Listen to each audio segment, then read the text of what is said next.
5월 16일 토요일 정례브리핑을 시작하겠습니다. 오늘 0시 기준 신규 확진 환자는 19명으로 이태원 클럽 등의 지역사회 감염이 9명, 나머지 10명은 해외 유입 사례입니다. 5월 16일 0시까지 발생한 확진 환자는 총 11,037명이며 이 중 9,851명이 완치되어 격리 해제되어 924명 환자들이 치료를 받고 있습니다. 이는 누적 진단검사 74만 645건을 시행한 결과입니다. 총 사망자는 262명이고 어제 안타깝게도 2분이 사망하셨습니다. 고인의 명복을 빌며 유가족분들께도 깊은 위로를 드립니다. 오늘 박능우 중대법원 1차장 주재로 열린 중대본 회의에서는 각 중앙부처와 17개 시도가 모여 코로나19 대응을 위해 협의가 필요한 사항에 대해 토론하였습니다. 박능우 장관은 이태원 클럽 집단 감염 사건을 보며 확진되신 분이 가족이나 지역사회에 다시 전파시킨 2차 이상의 감염 사례가 40%에 이르는데 신속한 진단검사와 격리 조치의 속도가 감염 확산을 방지하는 데 얼마나 중요한지 다시금 느끼게 해주는 부분이라고 생각한다고 밝혔습니다. 생활 속 거리두기 이행 후에 두 번째로 맞이하는 주말에 손 씻기, 마스크 착용, 기침 예절 등 우리가 알고 있는 생활 방역 수칙을 완전하게 실천해보는 주말이 되었으면 좋겠다고 이야기하셨습니다. 이태원 클럽 집단 감염에 대해 설명드리겠습니다. 금일 0시까지 이태원 클럽과 관련된 총 환자는 161명이며 현재 지역사회의 다양한 시설로 확산되고 있습니다. 이 결과는 방대본의 역학조사 결과에 따라 달라질 수 있음을 알려드립니다.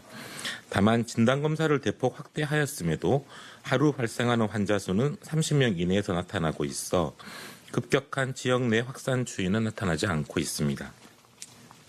현재까지 이번 사례와 관계되어 검사를 받은 사람은 총 4만 6천여 명 정도로 익명검사를 도입한 이후 검사를 받는 사람이 빠르게 증가하고 있습니다. 방역당국은 선별진료소 확충 등 진단검사 인프라를 확대하였고 확진 환자의 동선공개 가이드라인을 개정하여 방문한 시설과 개인을 특정하기 어렵게 개선하였습니다.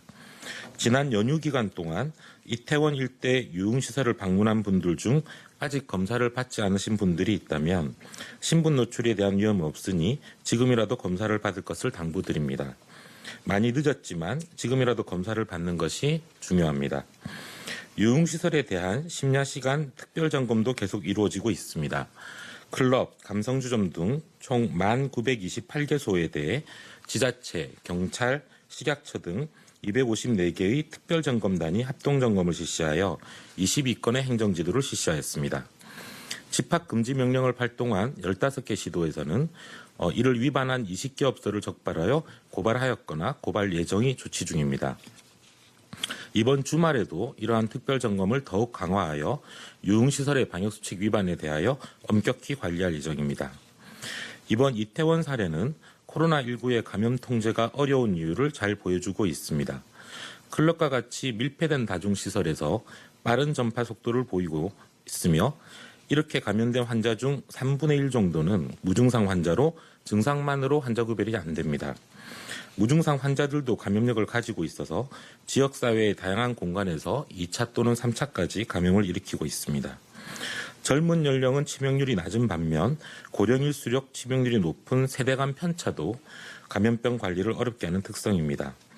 이러한 특성들로 인해 국내외 전문가들은 백신이나 치료제가 개발되기 전까지 코로나19의 완전한 종식은 불가능하며 상당한 기간 동안 코로나19의 위험성을 각오하고 함께 공존하는 삶을 살 수밖에 없다고 경고하고 있습니다. 반면에 이번 이태원 사례는 우리 사회가 코로나19의 장기화에 대응하기 위한 해법도 함께 제시하고 있다고 판단됩니다. 지역사회의 다양한 시설에서 전파가 이루어졌으나 상당수의 시설에서는 추가적인 감염이 없거나 최소화되었습니다. 특히 확진 환자가 다녀갔던 교회, 콜센터, 실내 체육시설 등에서 새로운 확산이 나타나지 않은 점은 주목할 부분입니다. 이러한 시설은 밀폐된 고위험 시설로서 코로나19에 취약한 대표적인 시설들이었음에도 추가적인 확산이 나타나지 않았습니다. 이는 거리두기, 손 씻기, 마스크 쓰기 등 생활 속 거리두기 수칙을 잘 준수하는 것을 통해 코로나19의 확산을 막을 수 있다는 것을 보여주는 실제 사례들입니다. 이러한 시설과 관계된 종사자 및 이용자들은 어쩌면 이태원 클럽 사례와 같이 발생할 수 있었던 새로운 지역사회 유행을 막은 것이며 이러한 성과에 대해서 수고하신 모든 분께 감사를 드립니다. 국민 여러분들께서도 이러한 사례들이 확산될 수 있도록 생활 속 거리 두기를 적극 지켜주실 것을 당부드립니다. 언론에서도 감염 확산의 사례에 대한 보도 이외에도 이렇게 감염 확산을 차단하기 위해 노력한 사례들도 조명해 주시고 이 경험들을 국민들이 공유할 수 있게 널리 알려주실 것을 부탁드립니다. 주말이 되면서 모임이나 이동이 많아지고 특히 교회 예배, 결혼식, 체육시설 등 다중이용시설의 이용이 잦아질 것으로 예상됩니다. 이태원 클럽에서 시작된 코로나19의 2차, 3차 전파 시기를 고려한다면 금주 주말이 확산 추세를 막는 것에 있어서 가장 중요한 고비가 될 것으로서 이 시기에 새로운 전파와 확산을 막는 것이 중요합니다. 특히 밀폐된 다중이용시설을 이용하실 때에는 혹시 나도 코로나19에 감염될 수 있다고 생각하시고 거리 두기와 마스크 착용 등 방역수칙을 꼭 준수해 주실 것을 부탁드립니다. 다음은 어제 저녁 영상으로 개최되었던 코로나19 한중일 보건장관 회의 결과에 대해서 말씀드리겠습니다. 3국은 이 자리에서 각국의 코로나19 현황과 관련한 정책을 공유하였으며 포스트 코로나19 시대를 대비한 방역 정책 등을 논의하였습니다. 아울러 이 치료 경험에 관련된 정보와 데이터의 공유 확대 필요성에 동의하였으며 국제적 연대 강화 필요성에 대해서도 공감하였습니다.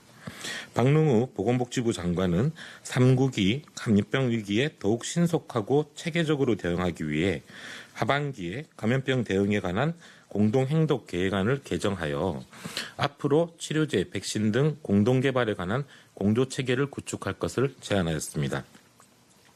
앞으로 3국의 협력을 통해 각국의 감염병 대응 강화 역량이 강화되며 더욱 신속하고 체계적인 대응 체계가 마련될 것이라고 기대됩니다.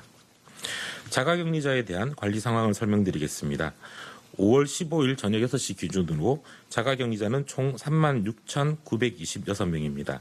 이 가운데 국내 발생은 5,096명, 해외 입국은 31,830명입니다. 이태원 클럽 집단 감염 발생 이후 국내 자가격리자가 증가하는 추세입니다.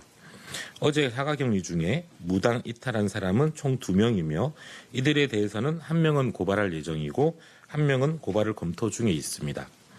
자가격리 이탈로 지금까지 안심밴드를 착용한 사람은 총 43명으로 22명이 해제되어 현재는 21명이 착용하고 있는 상태입니다. 자가격리 대상자들은 무단 이탈 등 격리 지침을 위반하지 말고 방역당국의 안내에 따라 수칙을 잘 준수해 주실 것을 당부드립니다. 이상으로 브리핑을 마치겠습니다. 감사합니다. 네, 지금부터 질의응답 시간을 가지겠습니다. 배석자분들은 단상 위로 올라와 주시기 바랍니다. 참고로 14시 10분에 중앙방역대책본부 브리핑이 예정돼 있으니 관련 내용은 해당 브리핑 때 질문해 주시기 바랍니다.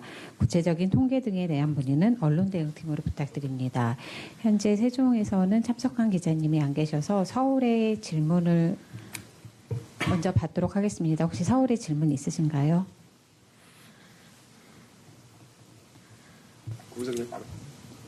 네, 뉴시스 기자님 질문 부탁드립니다. 예, 뉴시스의 구무서입니다. 그 클럽 외 콜센터나 헬스장 같이 이런 다른 시설에서는 지금 확진자가 나오지 않아서 이게 막아줬다라고 말씀을 하셨는데 이게 방역이 그 효과적으로 그 통제가 된 건지 아니면 아직 드러나지 않은 확진자들이 있는 건지 그 판단은 어떻게 하신 건지 좀 궁금하고요. 그리고 오늘 자료에 나와 있는 어제 무단 이탈자 2명은 이게 사례가 어떤 건지 좀 혹시 파악이 되셨으면 설명을 좀 부탁드리고요. 그리고 어제 한중일 장관 회의에서 그 박능우 장관께서 의료진이나 기업인 같이 필수 인력의 이동을 확대하는 방안을 모색하자고 이게 제안을 하셨다고 했는데 한중일 3국에서 어떤 중국과 일본에서 어떤 대답이 나왔는지 관련해서 후속 조치 마련 중인 게 있는지 질문드립니다. 예. 첫 번째 지금 이태원 클럽 집단 감염 사례와 관계돼서 다양한 시설들에서 지금 이 확진 환자들이 거쳐간 곳들이 발견되고 있습니다. 그에 따라서 교회나 콜센터 혹은 실내 체육시설, 학원 등에서 다시 역학조사를 벌여서 접촉자를 찾아내고 전수 검사를 하고 있는 과정 중에 있습니다. 어떤 곳들은 전수 진단 검사들이 끝났고 어떤 것들은 아직 진행 중에 있지만 아까 말씀드린 것처럼 교회나 콜센터 같은 곳들은 진단검사가 상당 부분 완료된 상태에서도 아직까지 확진 환자가 안 나타나는 곳들이 있습니다. 이런 부분들은 사실 저희 방역당국의 조치가 빨랐다기보다는 그 시설에 계신 분들이 방역수칙을 잘 준수해 주셔서 거리를 띄우고 마스크를 쓰고 위생을 잘 관리함으로써 있을 수 있었던 이 감염 전파를 막았던 사례라고 생각됩니다.